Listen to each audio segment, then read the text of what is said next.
আমাদের সেনাপ্রধান দাঁড়িয়ে রেখেছে, আমার খলিফাদের নামে সেনা কোম্পানি হবে, খলিফাদের নামে হবে, খালেদ বিন ওলিদের নামে হবে, বড় বড় যোদ্ধা রণবীরদের নামে হবে, ইনশাল্লাহ হবে। কারো কিছু বলার কোনো অধিকার নাই। এটা আমাদের স্বাধীনতা, স্বাধীনতার নামে ইসলাম। তোমাদের প্রধানমন্ত্রীর মুখে দাঁড়িয়ে আছে, সেটা নিয়ে হইচই নাই। সেনাপ্রধানের দাঁড়িয়ে নিয়ে হইচই করার তোমার কে অধিকার দিল? কে অধিকার দিল?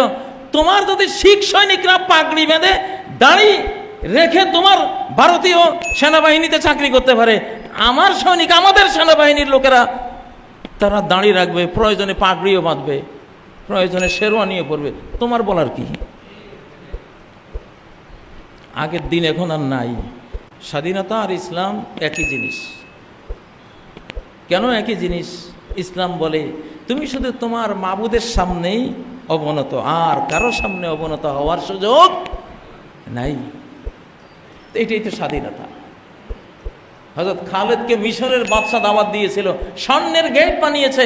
খালেদের উচ্চতা মেপেছিল কতটা লম্বা, তার থেকে এক বিঘত নিচু করে স্বর্ণের গেট বানিয়েছে। স্বর্ণ দিয়ে বানিয়েছে যাতে খালেদ এটা ভাঙ্গার সাহস না করে। এটাতে এক বিঘত নিচু হয়ে ঢুকতে হবে, তার মানে শিরিক করে ঢুকতে হবে, তাহলে খালেদ পরাস্ত হয়ে যাবে। শিরিক করলে পরাস্ত হয়ে যাবে। এটা সামরিক যাত্রা। সামরিক যাত্রায় সূক্ষ্মাতি সূক্ষ্ম জিনিস খেয়াল রাখতে হয়। খালেদ মাথা উঁচু করে যাচ্ছেন, দেখলেন যে স্বর্ণের গেটটা এখানে ঠেকছে। সৈনিকদেরকে বলেন ভাঙ্গো এটা। মুহূর্তে ভেঙ্গে স্বাধীন উন্নত মমশির হয়ে ঢুকলেন। আল্লাহু আকবার। আমরা হায়ার ডাইমেনশনে থাকি রাতের বেলা। হায়ার ডাইমেনশন, 5 মাত্রা, যেখানে কোনো সময় নাই, আগ পাস নাই, যেখানে অতীতের দিকে ভ্রমণ করা যায়, ভবিষ্যতের দিকে ভ্রমণ করা যায়, যেখানে এত বড় পাওয়ার, সেকেন্ডে crore crore billion billion light year পার করা যায়। আমরা সেই জাতি, আমরা সেই মুসলিম। আমাদের আকাশে যাওয়ার অ্যাক্সেস আছে, তোমাদের তো আকাশে যাওয়ার অ্যাক্সেস নেই। তোরা মেসকিনরা আমাদের সাথে কি লড়াই করবি, কি যুদ্ধটা কি করবি? আমরা তো ঘুমে যুদ্ধের ময়দানে যে স্মরণ করো মুসলিমরা, হ্যাঁ আমার সাহাবীরা, নবী সাহাবী সহ বদরের দিনে কিচ্ছু নাই, 313 জন, ওই দুর্ধর্ষ 1000 সশস্ত্র সৈনিক যুদ্ধের ময়দানে আল্লাহ তাআলা একটু ঘুম চাপিয়ে দিছে। নুয়াস, তন্দ্রা। সাহাবীরা বলেন আমার হাতের তলোয়ার পড়ে গেছে যুদ্ধের মাঠে, আকাশ থেকে চাপিয়ে দেওয়া হয়েছে তন্দ্রা। এক পলক ঝপকতে, চোখের পলকে এক আধ্যাত্মিক জার্নি করে মহাকাশের অ্যাক্সেস নিয়ে, আল্লাহ থেকে সাহায্য নিয়ে রূহগুলি নামিয়ে আসছে সাহাবীদের। খালি হাতে এমন লড়াই করছে, অকল্পনীয় ভাবে তারা জয়ী হয়ে গেছে। তা আমাদের তো যুদ্ধ হবে এরকম, তা হায়ার ডাইমেনশনে চলি। তোদের মতো 3Dর মধ্যে আবদ্ধ মানুষ তো না।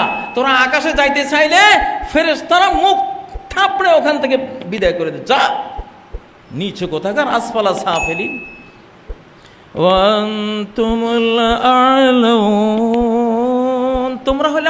তোমরা হলে এলিয়ন। আ'লাউন 124 নম্বর আয়াত সূরা আলে ইমরান। তোমরা হায়ার ডাইমেনশনের উচ্চ জগতে যাওয়ার অ্যাক্সেস রাখো।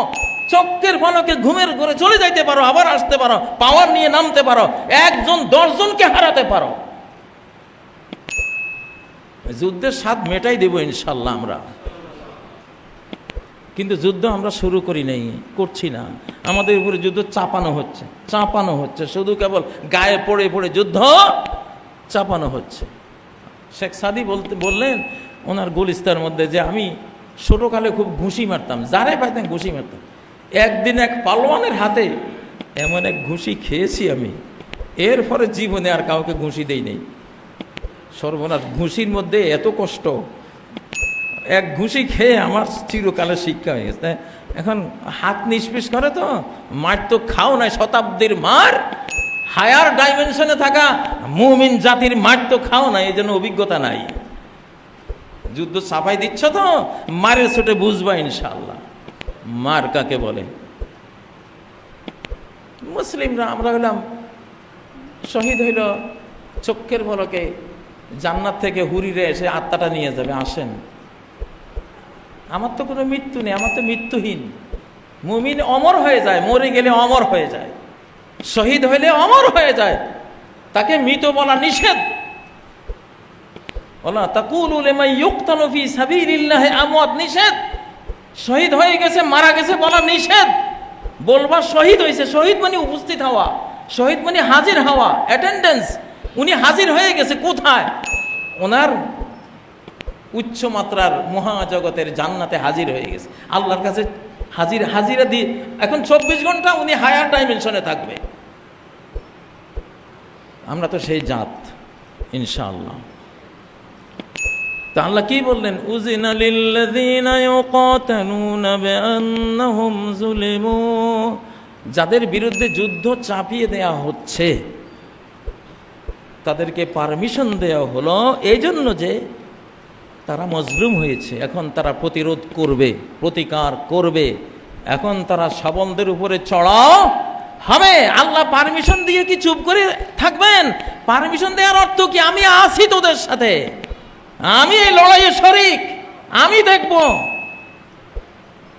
একজনই লড়াই করতে পারে এক বিশ্বের বিরুদ্ধে, এরকম পারমিশন প্রাপ্ত মালিকের পক্ষ থেকে অনুমতি প্রাপ্ত যারা, তারা।